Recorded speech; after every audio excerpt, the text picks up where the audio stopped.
আসসালামু আলাইকুম, welcome to Sharmili kitchen. আমার আজকের রেসিপি কলিজা ভুনা।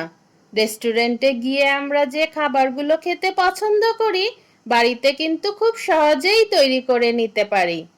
আর এটি এমন একটি রেসিপি, রুটি, পরোটা, নান, কুলচা, ভাত, খিচুড়ি, পোলাও সব কিছুর সঙ্গেই দারুণ জমে এই রেসিপিটি। খুব সহজে আমরা কিভাবে কলিজার মধ্যে যে একটা গন্ধ থাকে, অনেকেই খেতে চান না, সেই গন্ধটা কিভাবে দূর করে রান্না করতে পারি সেটাই আজকে আপনাদের সঙ্গে শেয়ার করব।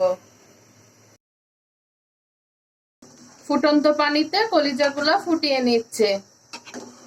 রান্নার পূর্বে আমরা অবশ্যই কলিজাগুলো ফুটন্ত পানিতে দিয়ে ফুটিয়ে নেব, তাহলে কলিজার মধ্যে যে একটা গন্ধ থাকে সেটাও চলে যাবে এবং খারাপ ব্লাডটাও চলে যাবে, কলিজাটা পরিষ্কার হয়ে যাবে।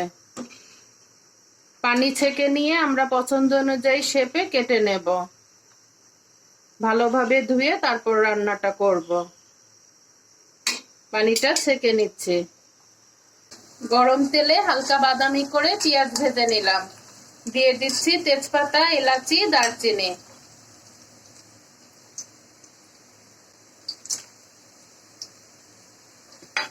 দিয়ে দিচ্ছি হলুদের গুঁড়া, মরিচের গুঁড়া, ধনে জিরার গুঁড়া, লবণ। হলুদের গুঁড়া, মরিচের গুঁড়া, ধনে জিরার গুঁড়া, লবণ। সামান্য একটু পানি দিয়ে মশলাটা খুব ভালোভাবে কষিয়ে নেব।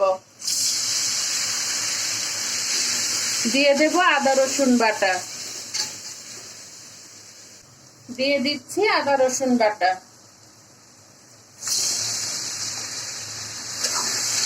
দিয়ে মশলাটা ভালোভাবে কষিয়ে নেব।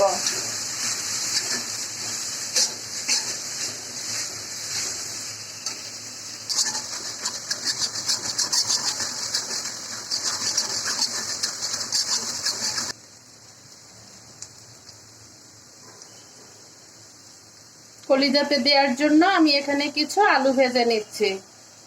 আলুটা সম্পূর্ণ অপশনাল, কেউ পছন্দ না করলে নাও দিতে পারেন। খুবই সামান্য পরিমাণ 1 চিমটি হলুদ এবং 1 চিমটি লবণ দিয়ে আমি আলুটা ভেজে নিচ্ছি।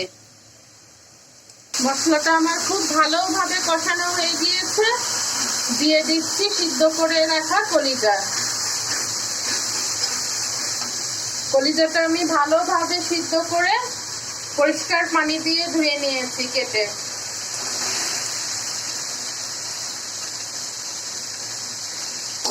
এখন ভালোভাবে কষিয়ে নেব।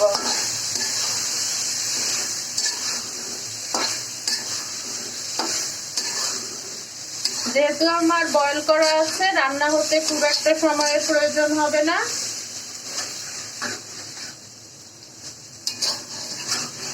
এরকম মজার মজার রেসিপি পেতে চাইলে চ্যানেলটিকে সাবস্ক্রাইব করে রাখতে পারেন। আর আপনি যদি ফেসবুক থেকে দেখে থাকেন, পেজটিকে ফলো করে রাখতে পারেন। প্লিজ বন্ধুরা, ছোট্ট একটি লাইক দিয়ে ভিডিওটি ফুল ওয়াচ করবেন। আপনাদের ছোট্ট একটি লাইকের মাধ্যমে আমার এই ভিডিওটি অনেকেই দেখার সুযোগ পাবে। কলিজাগুলো এখন ভালোভাবে কষিয়ে নিচ্ছে।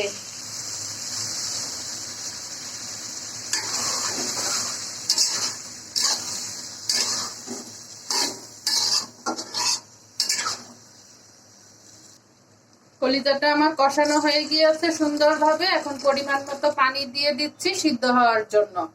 রান্নাটা পুরোপুরি ভাবে হয়ে যাবে।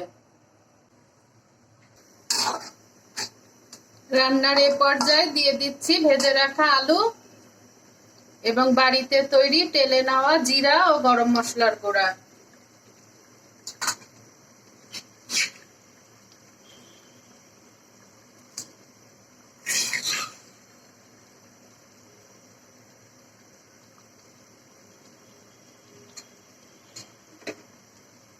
দিয়ে দিলাম ভেজে রাখা আলু। এখন দিয়ে দিচ্ছি তেলে নেওয়া জিরা এবং গরম মশলার গুঁড়া।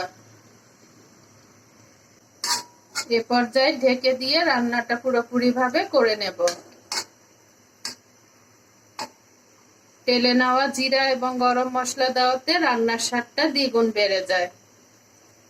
এখন 5 থেকে 7 মিনিট দমে রাখলেই আমার রান্নাটা পুরোপুরি ভাবে হয়ে যাবে।